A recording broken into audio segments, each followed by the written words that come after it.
Didn't actually get into Xofswords part 12 or 22, and holy shit, what a great backstory of Apocalypse is White Genesis. Hey, I'm Ian Touchbone, and I'm X-Men issue number 14, so back to X-Men Xofswords.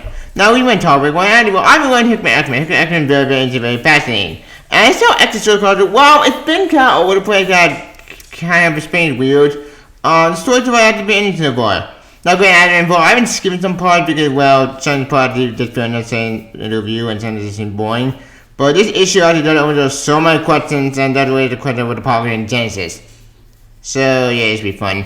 Again, what I mean by that? Well, you'll find out later. So, it's run by the ancient issue. Yep. So, enjoy the show. See ya.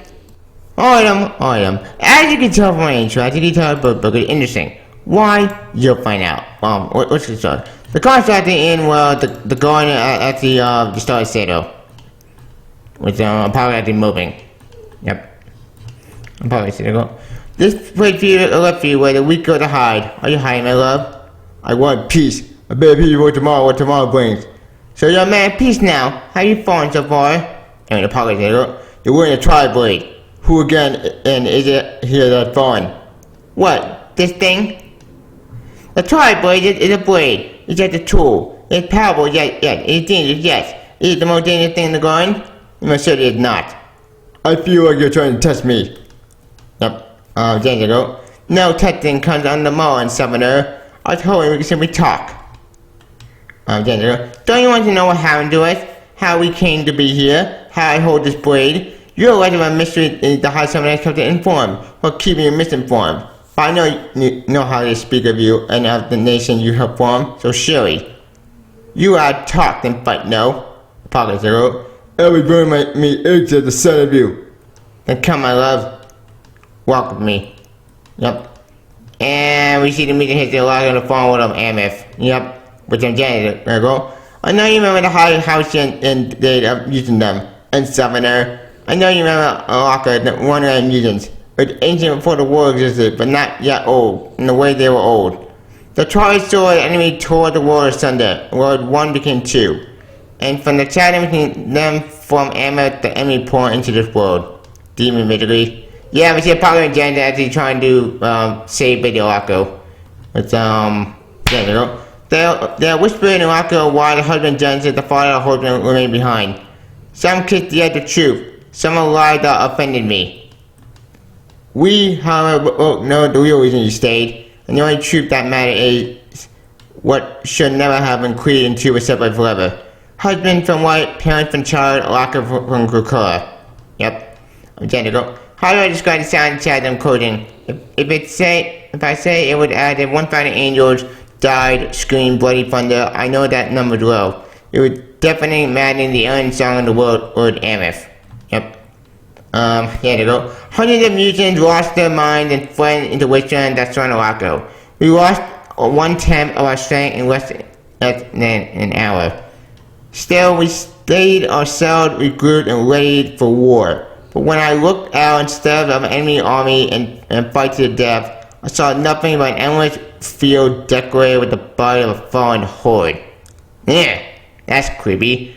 The White Sword and 100 champions had bought us time. Okay? And we used it well. Husband, I tell you truly, I never witnessed such work as the one that constructed blade using alchemists and engineers. So, basically they built their own city? I don't understand this at all. No, say, this is so high concept to the point that I am so lost what was happening. But anyway, Genesis, quote. When the army of Ameth finally came, we showed them what real mutants could become when forced to truly fight for our survival. We were a machine of death, and for thousands of years the horde died out of our border. Generations of mutants lived and died, never knowing defeat. Children of war, strong and fit for the days in which they lived. Ah, the war did have a child!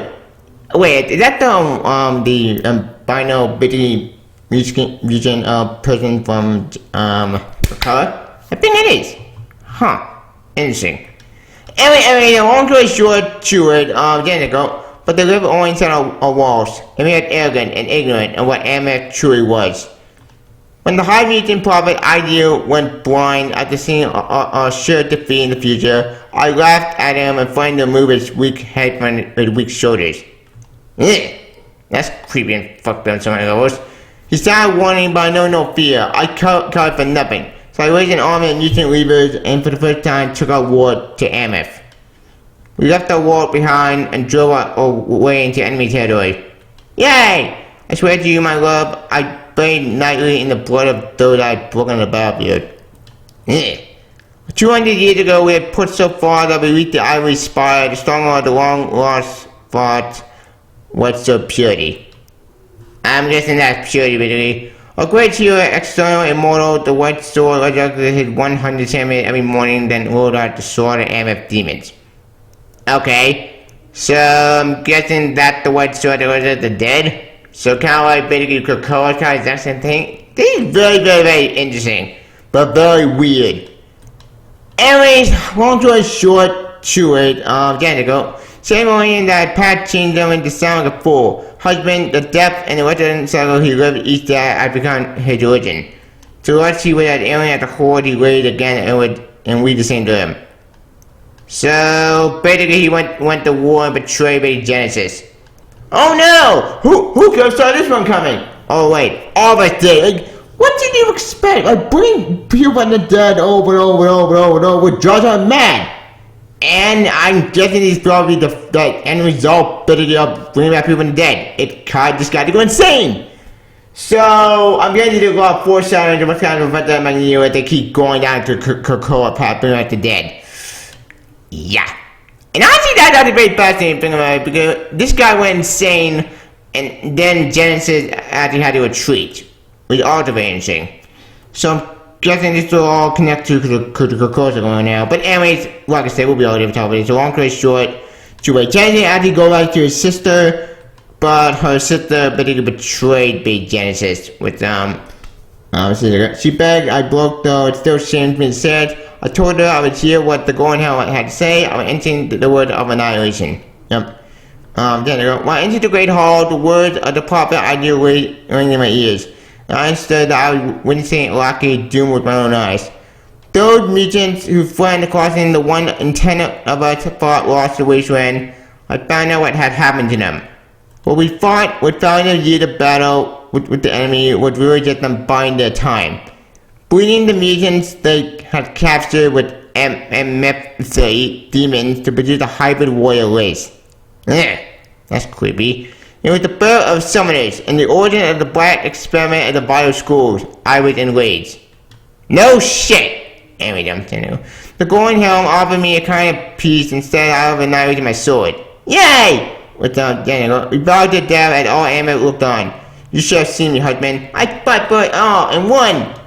I took her life, I took her head, and doing so I sacrificed my own. I did not know what victory meant, I did not know what it cost.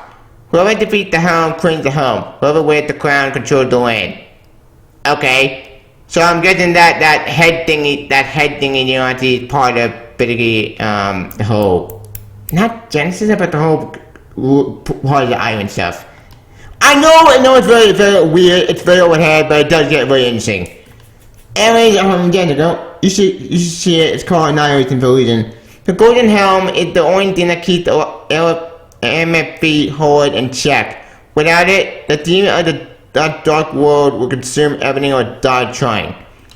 I refused to wear it for 100 years, and for 100 years as a prisoner, I watched as the mad horde, the true might of MF crack the world of Wacko. I watched mutants die, I watched towers fall, but still I refused. Until finally she said like screw it, and the world came from inside the walls. The great mutant and made Wacko damn fools who have forgotten their history have carved a hole in heaven and reopened what so many had died to close. Okay. Describe hell is surrender. I knew then that all the old days were lost. And so I put the Golden Helm on my head and surrendered to Anna, who to control it to dominate, but I failed. Annihilation marked the horde into Wacko.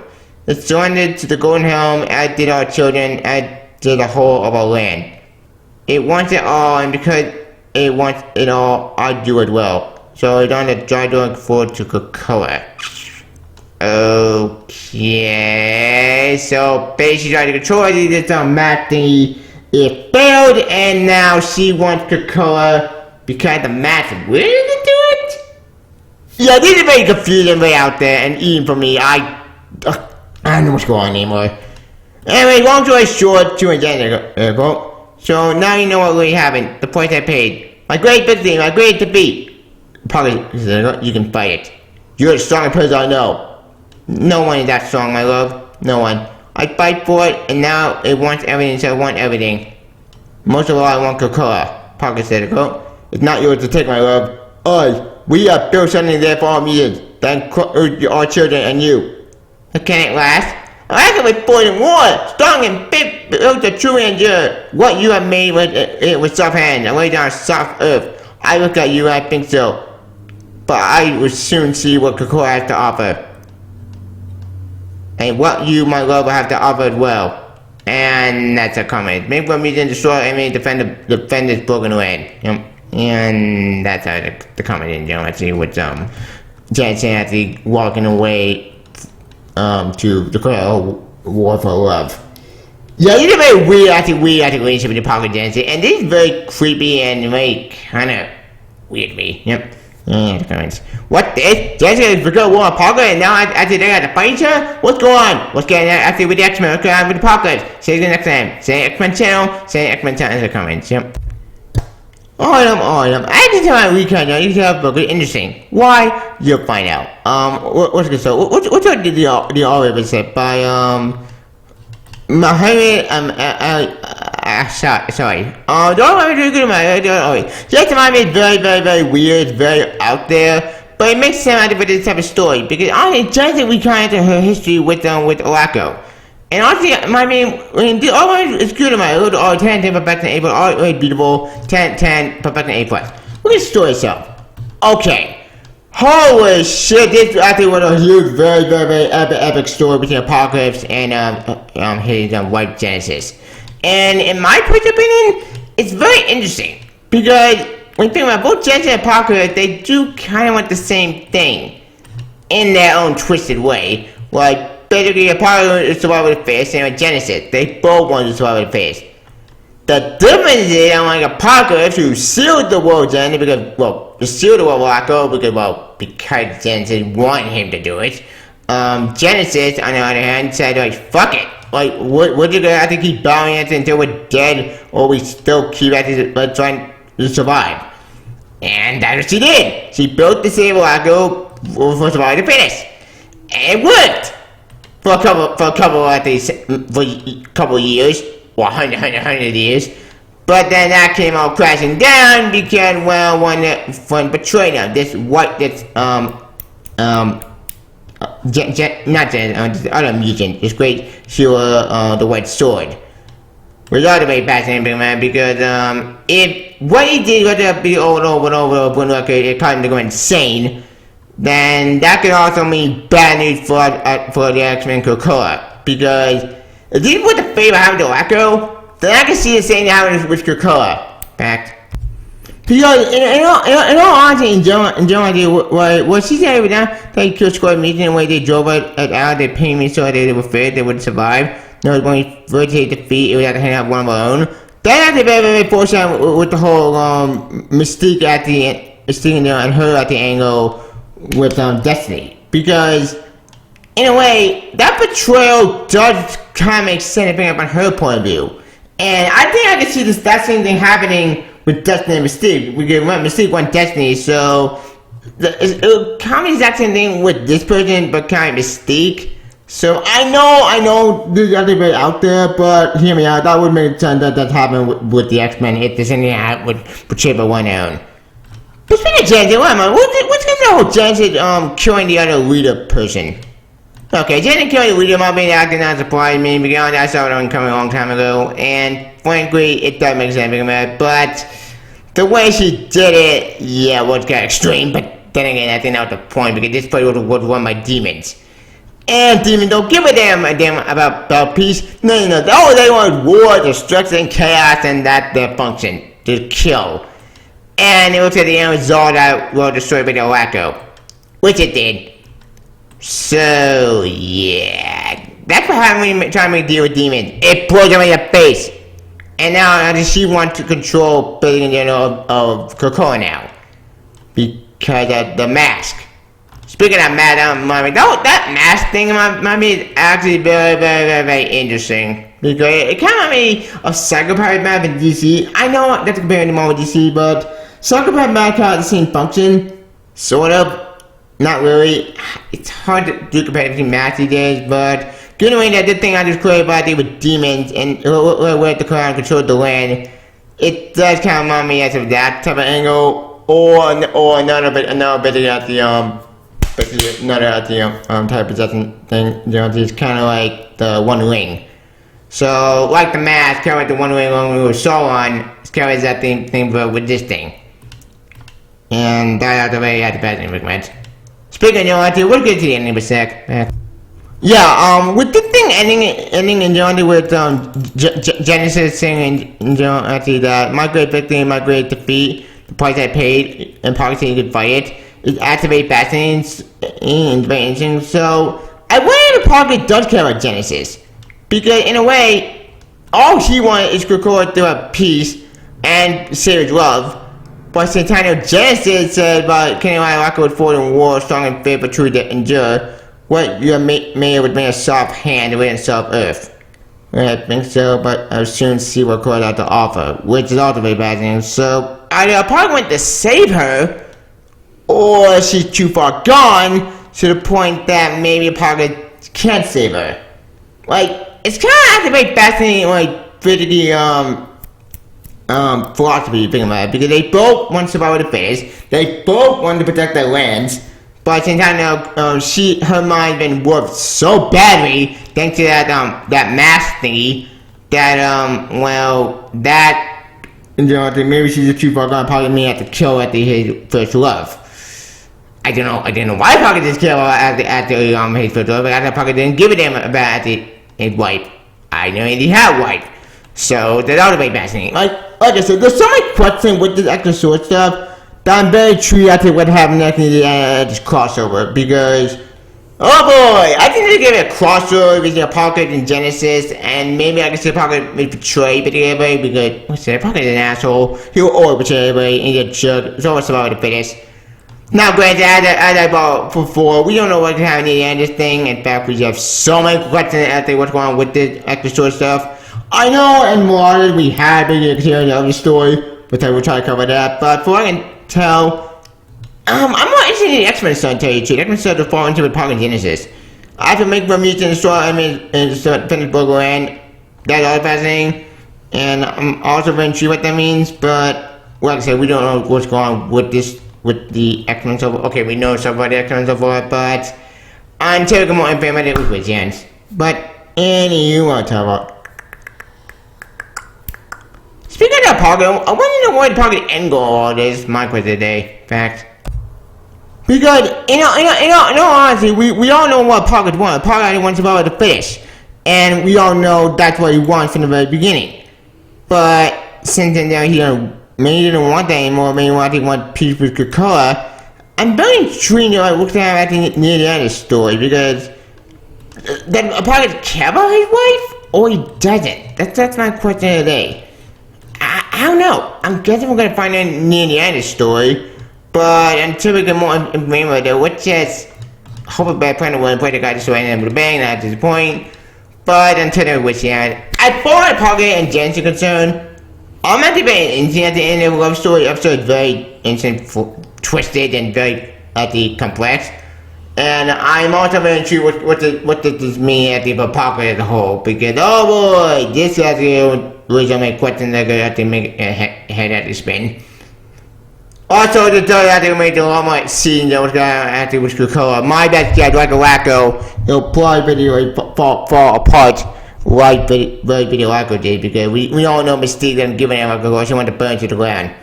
Without that, I don't blame on that part.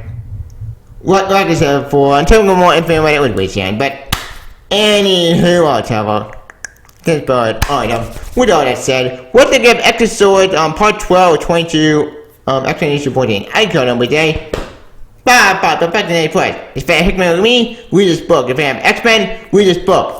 Trippin' thing, he had a great apocalypse story, a great at the love story between Janet and the Apocalypse. Kind of, sort of. It's weird, I know, it's out there, but it's a very interesting, fascinating love story between two lovers who now have to kill each other. I know it's weird, but hey, it's Hickman. What to expect? Hickman is about weird stuff. And I'm not very sure what they have to mean for the rest of the X-Men, especially with the extra sword stuff. Not getting to review more others. I'll try to review more as best I can, but we'll do it with Simmons. But, anywho, I'll talk about this part on the Dawn and X-Men Extra Sword issue 14, part 12, 22. Please comment on what you think about the indie crossover. Do I get to it? Although, how do you like the history of Apocalypse after the sober is Genesis, and what do you think of the Apocalypse, and do you think Apocalypse Genesis will have to kill each other? Please comment below. I'm also recommend videos on Twitter. Please subscribe and share for trip to start. Click the bell icon, the opposite on story. As you can, talk a little bit longer. X-Men. See ya. Bye. X-Men. See ya. Bye.